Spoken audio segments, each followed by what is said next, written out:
Ole Miss took down the Arkansas Razorbacks on Saturday, and they may have created a quarterback controversy in the process, but we bring in legend John Fourcade to talk all about it.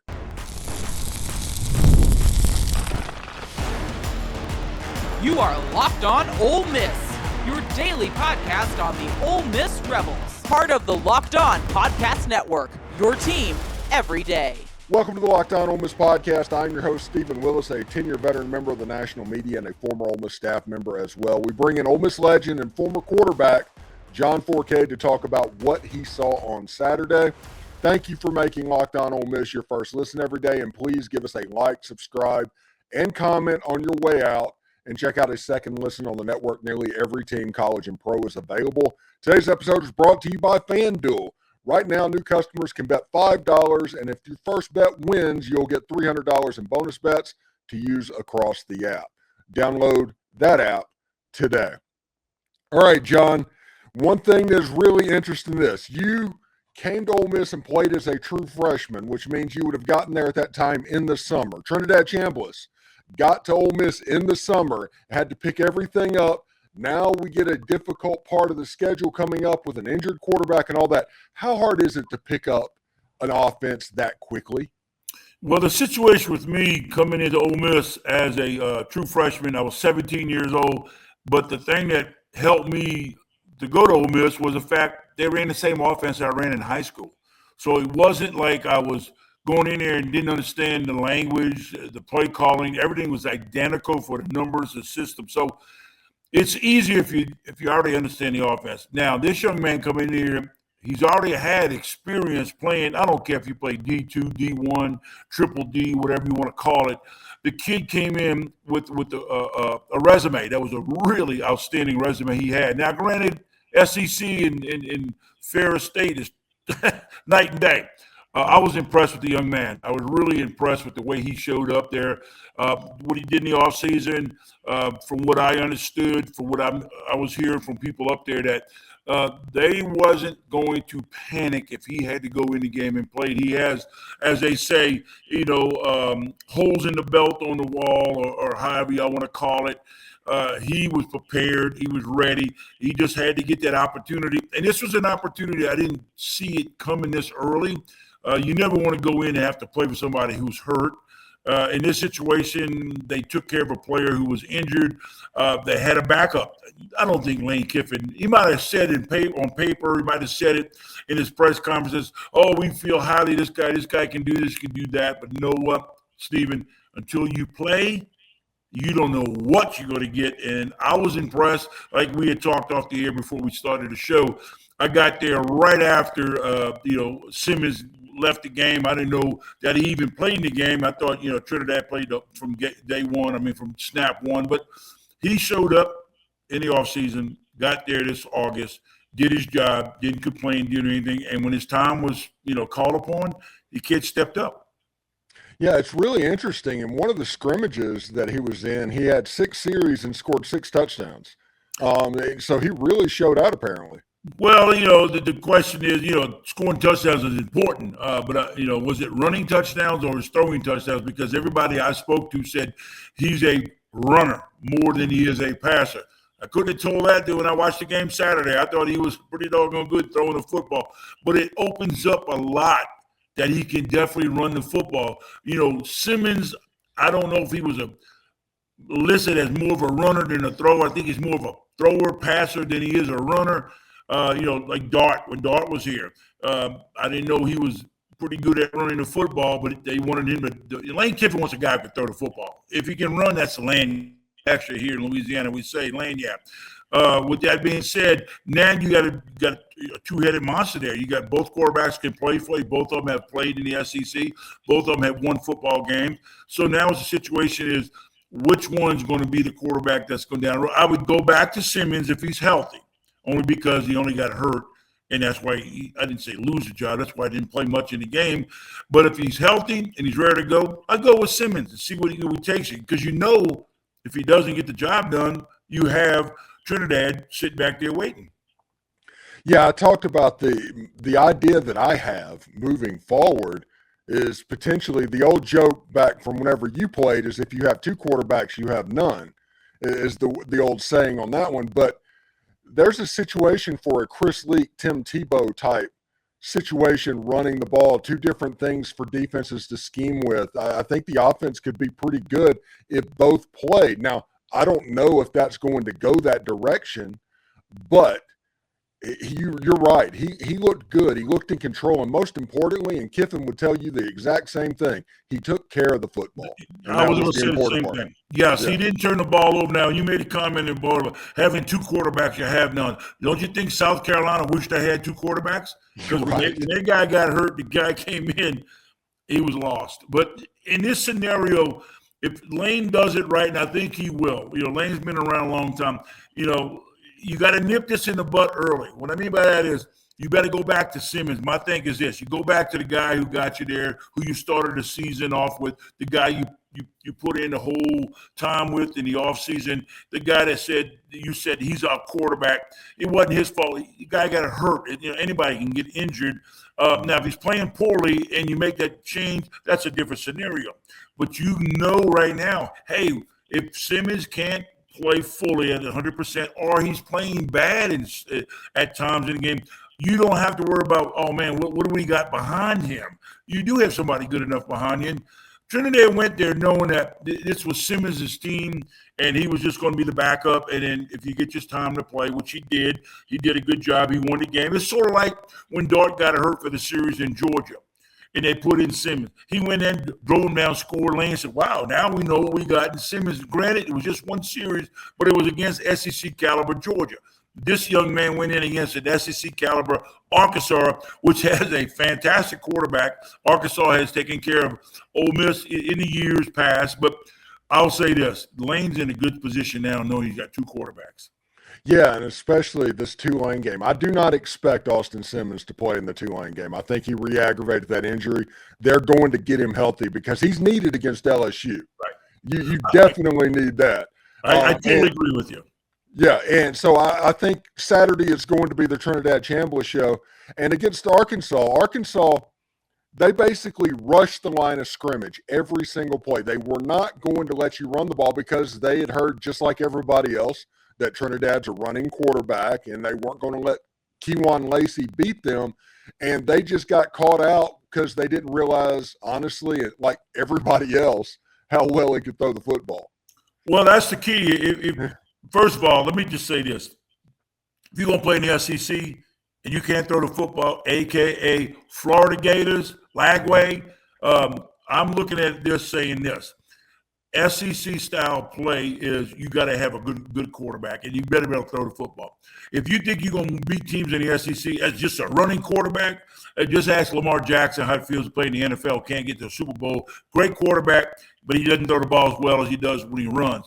In the SEC, if you can throw the football and you got a guy who can move, that opens up your offense when critical situations would happen in this game against Arkansas when they wanted to run out the clock and think, now you got Lacey running the ball, or do you have Trinidad running the football? You don't know. So Arkansas just didn't know. Do I stop Lacey and let Trinidad go wild, or do I stop Trinidad and then get the ball to Lacey? So that's a great thing to have offensively. And like I said, Lane's going to go in there and say, hey, look, Trent, we know you can run. You got to be able to still play football. And he showed us over 350 yards passing in his first college football game in the SEC. Wow, that's tremendous. Yes, the second best debut for passing yards in Ole Miss history behind Jordan Ta'amu. And by the way, number 1 and number 2 has a first name that is the name of a country because Jordan, Trinidad, it's kind of a funny thing. Yeah. So when we come back, we will continue talking with John Fourcade about the Arkansas game and moving on to Tulane. And in the third segment, we are going to look at the other games around the conference as well. So stick around for that. Today, though, it's promo code day for the game hats. Quick question for you. What would you wear on your head and sit at the front row of the school at your school's biggest rivalry game? Which hat would you be wearing? Yes, I said hat. For me, that would be the game. These aren't just hats. They're the same vintage styles that the fans wore back in the 1980s and 1990s. And guess what? They still go for the same price they did back then. When you use the code Locked On, LOCKEDON, you will get a vintage hat for $16.99. Head to thegamecaps.com, and grab your team's classic bar or retro circle design. Use code Locked On for an exclusive discount, because legends wear the game. You know, caffeine just got a flavor upgrade. 5-hour energy shots deliver tasty caffeine in 17 bold flavors. Each 2-hour shot packs the caffeine of a premium 12-ounce cup of coffee, plus vitamin B and nutrients involved, along with zero sugar. That means zero crashes. What I love the most about them is how portable they are. Big shot, tiny shot, you can take it absolutely anywhere. Get that boost when you need it most. Honestly, I love how fast it kicks in and how it is sugar-free, so I don't have to worry about crashing a little bit later on. Enough with the boring, flavorless caffeine. It's time to give your caffeine a flavor upgrade with 5-hour energy shots. Get the favorites you love, or be bold and try something new in store and online at 5-Hour Energy. That's the number 5hourenergy.com, or at Amazon today. Hey, do us a favor, like, subscribe, and comment to the video. Subscribe to the podcast on whichever audio podcast you're listening to, and give it a 5-star review. It costs nothing, but it keeps all of this free. And if you want more, or if you just want to leave a tip to the site, you can join the Insiders program in the subtext link down below. No trolls, 14-day free trial, and the easiest way ever to cancel. Don't forget to check out a second listen on the network. Nearly every team, college or pro, is ready for you. Now, John, one thing that I'm interested to see in this game this week, you saw Arkansas going all out to stop the run. John Summerall. Hat on, baby. Nice. A hat to wear. Nice. Where'd you get that? A little Mardi Gras hat. I heard you say the comment about what hat you wear in the front row. did he interview me when I wore this hat? Nice. Go ahead. Tulane, we saw Arkansas kind of do the engage 8 thing, that you're not going to run the ball. Arkansas had a weak defensive line, so they had to kind of make up for it. That opened up and kind of targeted their secondary. Tulane's going to be a well-coached team. John Summerall is really good at what he does. He's going to be the Kentucky coach probably sooner rather than later, honestly. What do you think that John Summerall is going to do after he has the film study on Trinidad Chambliss? Well, we've talked about Summerall's down the road future endeavors of probably coaching somewhere in the SEC, but right now, him playing against an SEC opponent like Ole Miss, I look at this. He's probably going to have a spy, and I would if I'm playing against anybody who's got a mobile quarterback. The young man can throw, though, but while you're doing it with a spy, you got to spy at the right time of the game, because if you spy on every play, then you're taking a guy out of the passing game. I think they'll have a spy on Trinidad, depending on how the flow's going. If Ole Miss can get their running game going with Lacey and whoever else is back there carrying the football, then Tulane's going to make some other decisions. But I think they'll go and play their regular game plan, and at times on a passing situation, that's when you want to spy, because you got to know when Ole Miss is throwing the football. That's when they can hurt you if the quarterback runs. From a first down situation, you probably won't do a spy, because you're taking your chances with them probably running the football on a running play. But if it's 3rd down and 8, 3rd and 9, something like that, you might want to say it's time to spy and see what happens. Yeah, and I'm a big proponent, and if anybody's listened to my show over the last couple of years, I'm a huge 12 personnel guy. I think under Trinidad, I think there's a chance you see a little 22 personnel in this game. I think that Ole Miss is going to line up and try and out-physical Tulane, and kind of use the weapons on the outside and draw them up to force them to have to deal with the run, and then Harrison Wallace and Deshaun Stribling can do some work on the outside. Well, there's no doubt that, let me put it right here bluntly, Lane Kiffin wants to throw the football. I mean, Lane Kiffin is known as a passing coach. They'll run the ball at the right times in the right moments, and if he can get in this football game, remember this, you know as well as I do, the game after this is more important than this game. So they have to win this football game. They can get out of this football game running 50-something times and, 250 yards of running the football, and don't have to throw, 350 times yardage a game. He'll take that. He wants to win, get out the game, come out healthy. You might see a little bit of that situation with Lane. Let's try to run, and if we can just, two tight ends go in there and drive block them and wear their defensive line down by running the football, Lane will do that, and he'll throw the football. But he wants to get his throwing the game in, because that's going to be what wins the LSU game down the road. Is LSU's got such a great defense, but we'll get to that game down the road. But right now, if he can establish the running game, because he didn't really establish the great running game against Arkansas, but he wants to get that good running game. If he can get that good running attack with Lacey, try not to use Trinidad as much as a runner, that benefits him because he doesn't hurt the quarterback if he doesn't get hurt.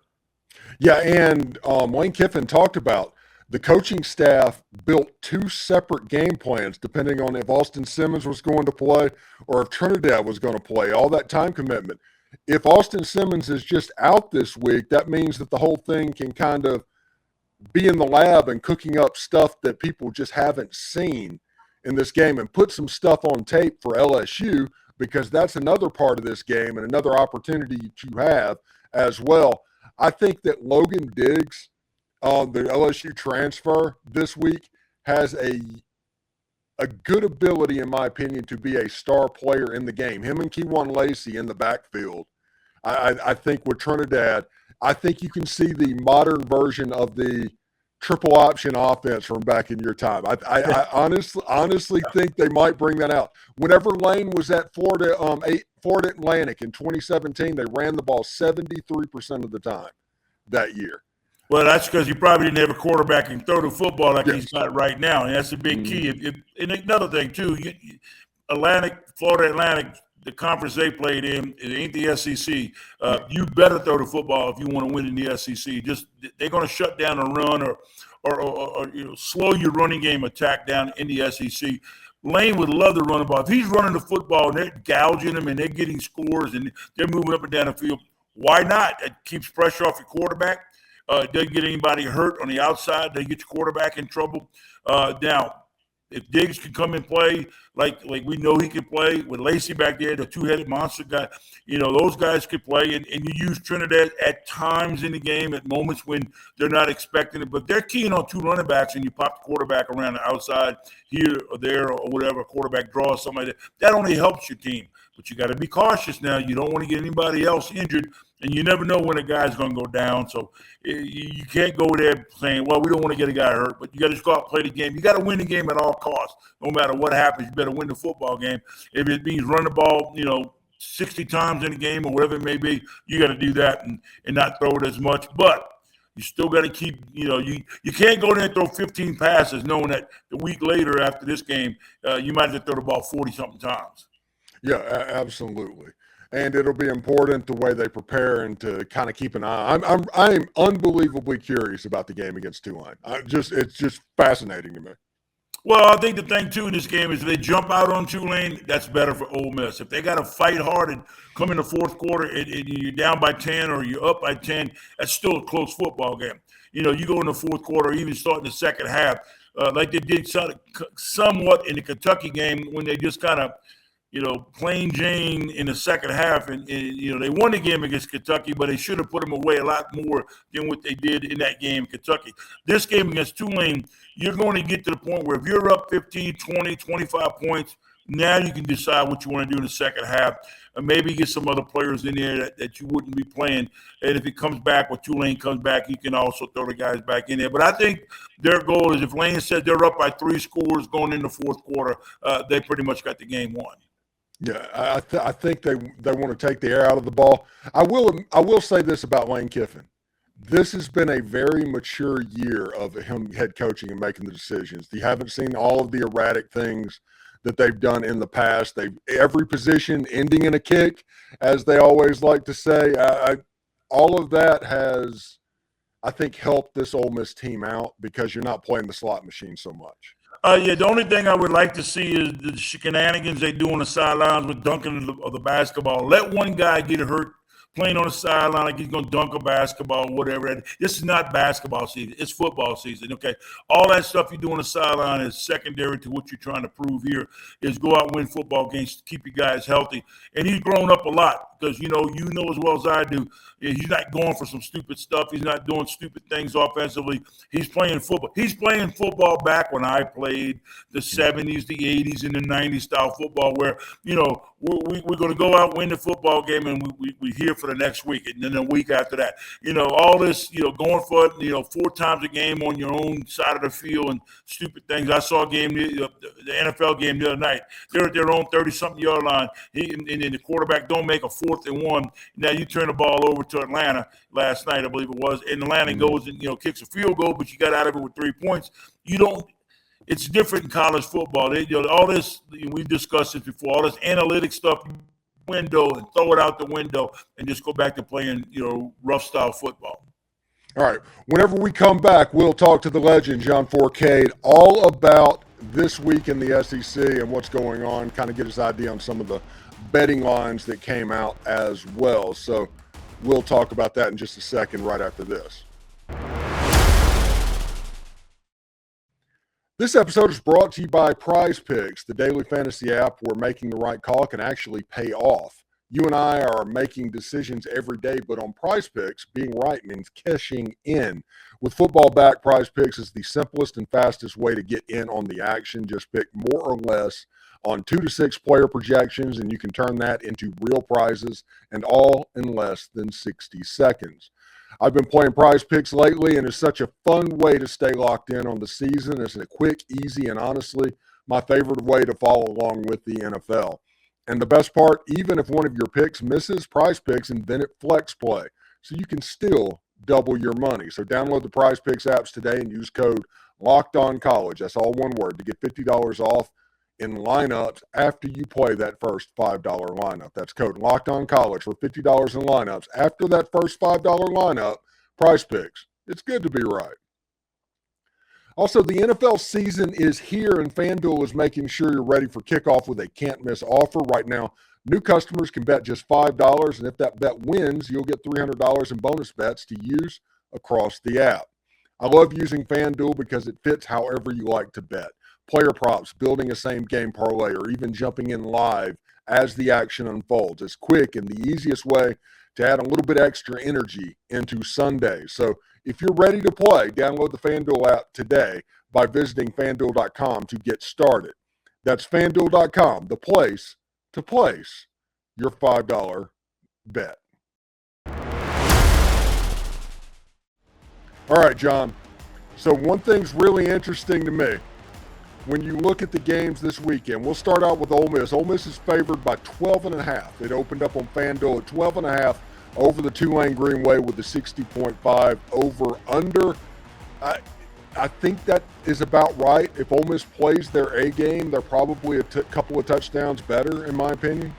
Oh, I agree. I think Ole Miss wins this football game by 17. It should be anywhere 14 to 17 points. I think Ole Miss is going to take care of business. Tulane is going to step up to a higher caliber of play. Duke last week, that's Duke. That's not SEC. And then they were ready to play against the quarterback who left Tulane to go to Duke. But 12.5 points it's a little low for me. I thought maybe they might make it a little higher, but I'm jumping on the 12.5, giving it up. And I think Ole Miss takes care of business this week. Yeah, and it's one of those situations where Tulane is a good team. Do not hear me say they're not a good team. But Northwestern and Duke, those being the Power 4 wins, they're getting credit for Power 4 wins, but it's Northwestern and Duke.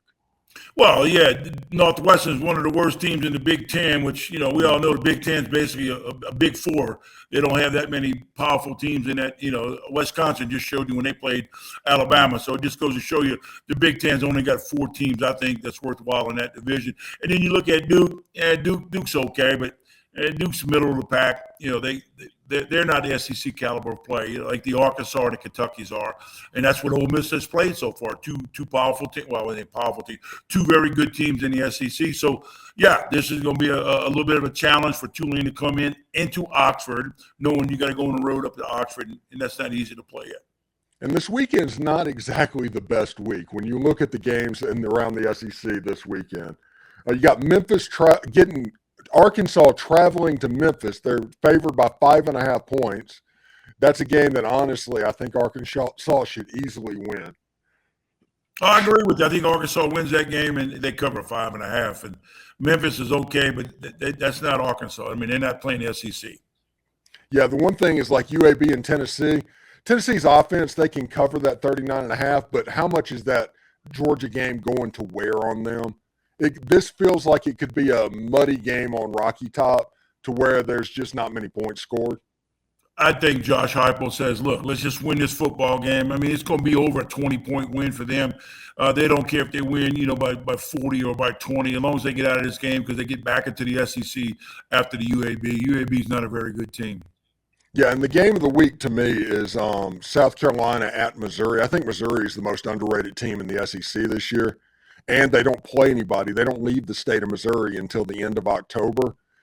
This is a game, if you look at what happened with Lenore Sellers and all that, this is a game that Missouri could just absolutely dog walk South Carolina. I think Missouri's a team that you got to watch out for. I hear a lot of take from people that I talk to in the sports world. I say, so what about who they play? They got to play who's in front of them. And, the players don't pick the schedule, who they play who they play. And, South Carolina coming in with a loss last week at Vanderbilt with a shellacking from Vanderbilt.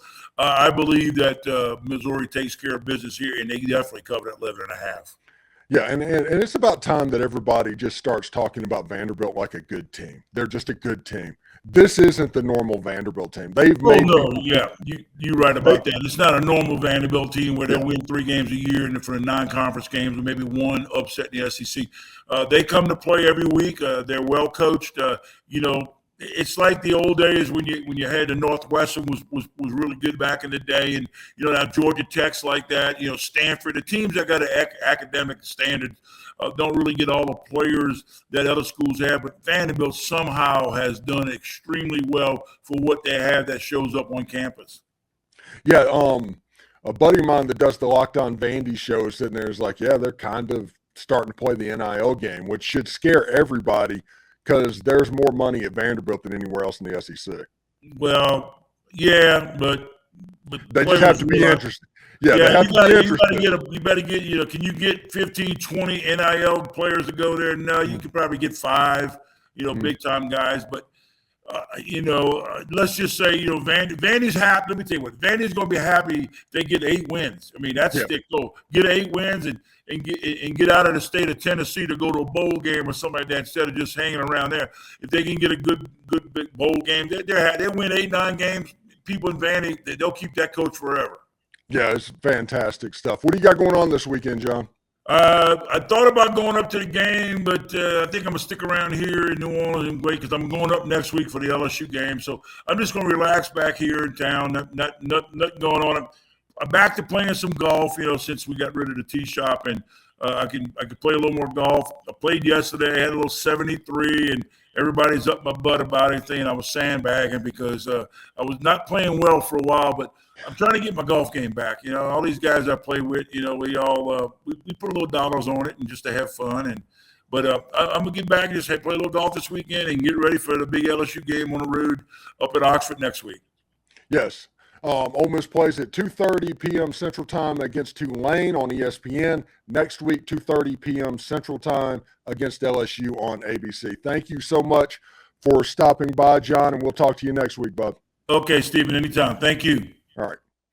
All right, thanks again for making the Locked On Ole Miss podcast your go-to source for Ole Miss sports. We pride ourselves in offering the most comprehensive perspectives, which is why we are the front door of Ole Miss. If you don't believe me, search Ole Miss podcast in Google and see how much we come up. Don't forget to like, subscribe, and comment.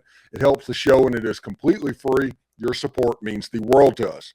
Also, in another big moment on Locked On, college football fans Locked On and Fire TV are presenting College Football Kickoff, your ultimate college football weekly preview. Drake Toll of Locked On Big 12 leads the conversation alongside two-time AP Coach of the Year Gary Patterson and former college star Jesse Holley, and Locked On, their local experts. The college football preview only Locked On can do. Catch College Football Kickoff every Thursday throughout the season only on Fire TV. Hotty toddy, everybody. Remember, analytics is just the old English word that means bad football. We'll see you tomorrow.